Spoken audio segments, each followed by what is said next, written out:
Harrison Bergeron by Kurt Vonnegut. The year was 2081, and everybody was finally equal. They weren't only equal before God and the law, they were equal every which way. Nobody was smarter than anybody else. Nobody was better looking than anybody else. Nobody was stronger or quicker than anybody else. All this equality was due to the 211th, 212th, and 213th Amendments to the Constitution and to the unceasing vigilance of agents of the United States Handicapper General. Some things about living still weren't quite right, though. April, for instance, still drove people crazy by not being springtime. And it was in that clammy month that the HG men took George and Hazel Bergeron's 14-year-old son, Harrison, away. It was tragic, all right, but George and Hazel couldn't think about it very hard. Hazel had a perfectly average intelligence, which meant she couldn't think about anything except in short bursts. And George, while his intelligence was way above normal, had a little mental handicap radio in his ear. He was required by law to wear it at all times. It was tuned to a government transmitter. Every 20 seconds or so, the transmitter would send out some sharp noise to keep people like George from taking unfair advantage of their brains. George and Hazel were watching television. There were tears on Hazel's cheek, but she'd forgotten for the moment what they were about. On the television screen were ballerinas. A buzzer sounded in George's head. His thoughts fled in panic, like bandits from a burglar alarm. "That was a really pretty dance, that dance they just did," said Hazel. "Huh?" said George. "That dance. It was nice," said Hazel. "Yep," said George. He tried to think a little about the ballerinas. They weren't really very good, no better than anybody else would have been, anyway. They were burdened with sash weights and bags of birdshot, and their faces were masked so that no one, seeing a free and graceful gesture or a pretty face, would feel like something the cat drug in. George was toying with the vague notion that maybe dancers shouldn't be handicapped. But he didn't get very far with it before another noise in his ear radio scattered his thoughts. George winced. So did 2 out of the 8 ballerinas. Hazel saw him wince. Having no mental handicap herself, she had to ask George what the latest sound had been. "Sounded like somebody hitting a milk bottle with a ball-peen hammer," said George. "I think it would be real interesting, hearing all the different sounds," said Hazel, a little envious. "All the things they think up." Said George.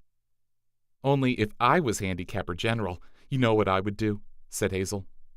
Hazel, as a matter of fact, bore a strong resemblance to the Handicapper General, a woman named Diana Moon Glampers. "If I was Diana Moon Glampers," said Hazel, "I'd have chimes on Sunday, just chimes, kind of in honor of religion." "I could think, if it was just chimes," said George. "Well, maybe make 'em real loud," said Hazel. "I think I'd make a good Handicapper General." "Good as anybody else," said George. "Who knows better than I do what normal is?" said Hazel. "Right," said George. He began to think glimmeringly about his abnormal son who was now in jail, about Harrison, but a 21-gun salute in his head stopped that. "Boy," said Hazel, "that was a doozy, wasn't it?"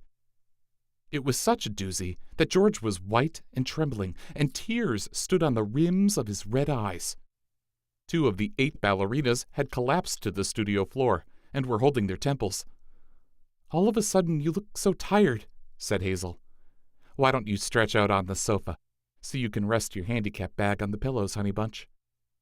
She was referring to the 47 pounds of birdshot in a canvas bag, which was padlocked around George's neck. "Go on and rest the bag for a little while," she said. "I don't care if you're not equal to me for a while." George weighed the bag with his hands. "I don't mind it," he said. "I don't notice it anymore. It's just a part of me." "You've been so tired lately. Kind of worn out," said Hazel. If there was just some way we could make a little hole in the bottom of the bag and just take out a few of them lead balls, just a few."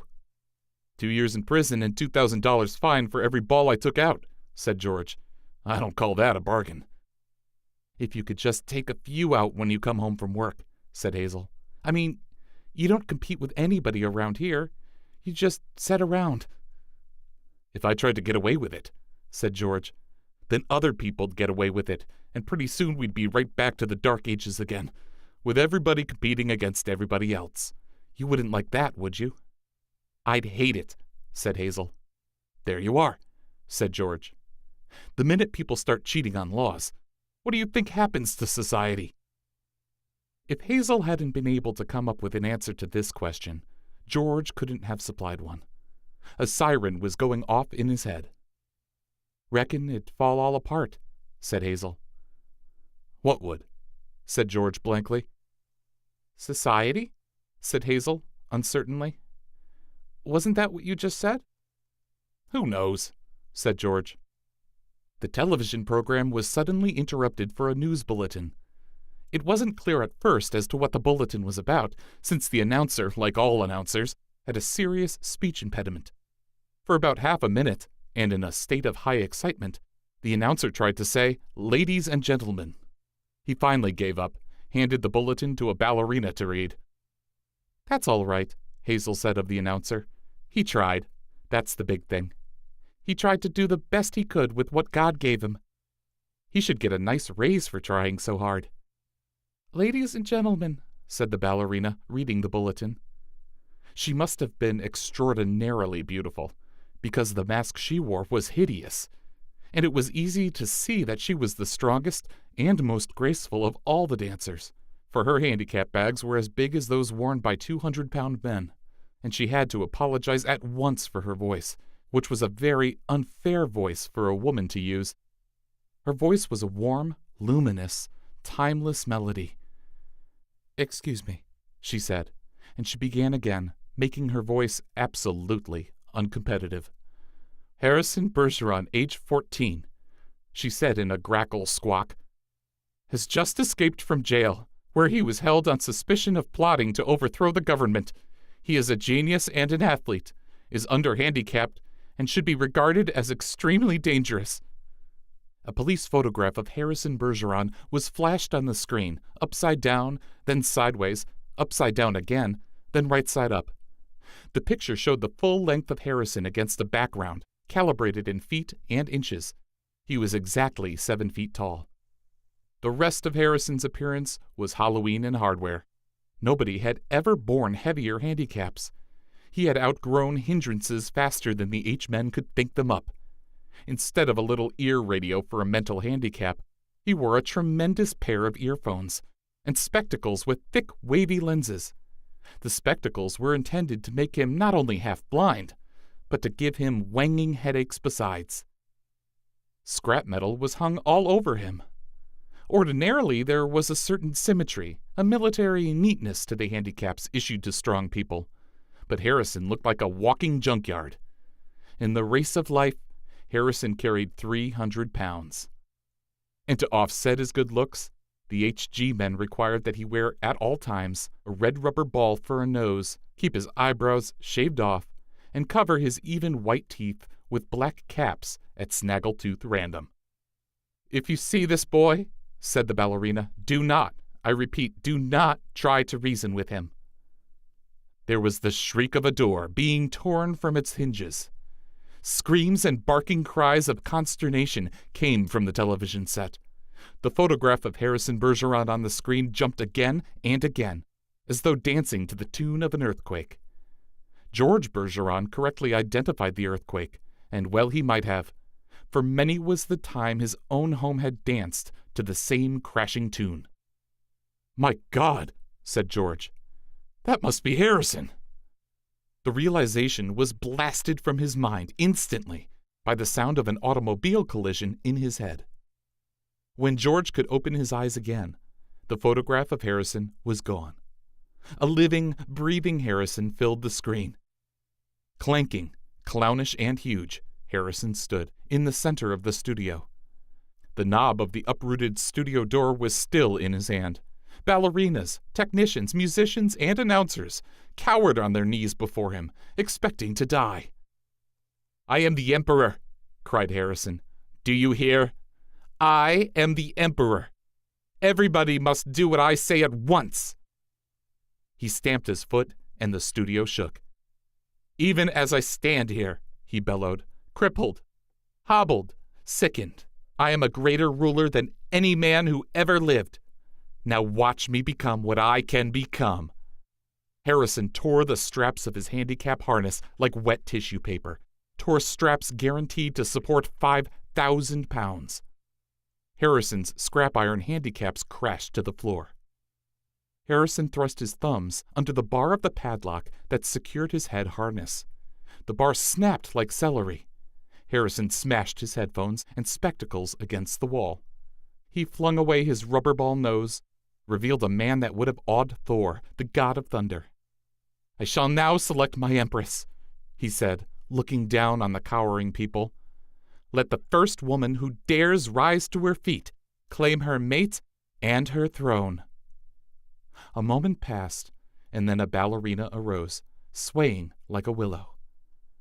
Harrison plucked the mental handicap from her ear, snapped off her physical handicaps with marvelous delicacy. Last of all, he removed her mask. She was blindingly beautiful. "Now," said Harrison, taking her hand, "shall we show the people the meaning of the word dance?" "Music!" he commanded. The musicians scrambled back into their chairs, and Harrison stripped them of their handicaps too. "Play your best," he told them, "and I'll make you barons and dukes and earls." The music began. It was normal at first, cheap, silly, false. But Harrison snatched two musicians from their chairs, waved them like batons as he sang the music as he wanted it played. He slammed them back into their chairs. The music began again and was much improved. Harrison and his empress merely listened to the music for a while, listened gravely, as though synchronizing their heartbeats with it. They shifted their weights to their toes. Harrison placed his big hand on the girl's tiny waist, letting her sense the weightlessness that would soon be hers. And then, in an explosion of joy and grace, into the air they sprang. Not only were the laws of the land abandoned, but the law of gravity and the laws of motion as well. They reeled, whirled, swiveled, flounced, capered, gamboled, and spun. They leaped like deer on the moon. The studio ceiling was 30 feet high, but each leap brought the dancers nearer to it. It became their obvious intention to kiss the ceiling. They kissed it. And then, neutraling gravity with love and pure will, they remained suspended in air inches below the ceiling, and they kissed each other for a long, long time. It was then that Diana Moon Glampers, the handicapper general, came into the studio with a double-barreled 10-gauge shotgun. She fired twice, and the Emperor and the Empress were dead before they hit the floor. Diana Moon Glampers loaded the gun again. She aimed it at the musicians and told them they had 10 seconds to get their handicaps back on. It was then that the Bergeron's television tube burned out.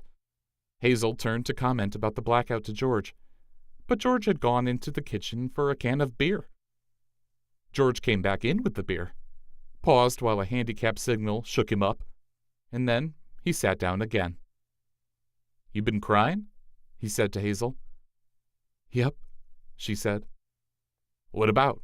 he said. "I forget," she said. "Something real sad on television." "What was it?" he said. "It's all kind of mixed up in my mind," said Hazel. "Forget sad things," said George. "I always do," said Hazel. "That's my girl," said George. He winced.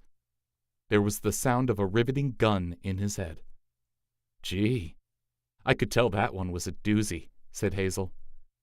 "You can say that again," said George. "Gee," said Hazel. "I could tell that one was a doozy."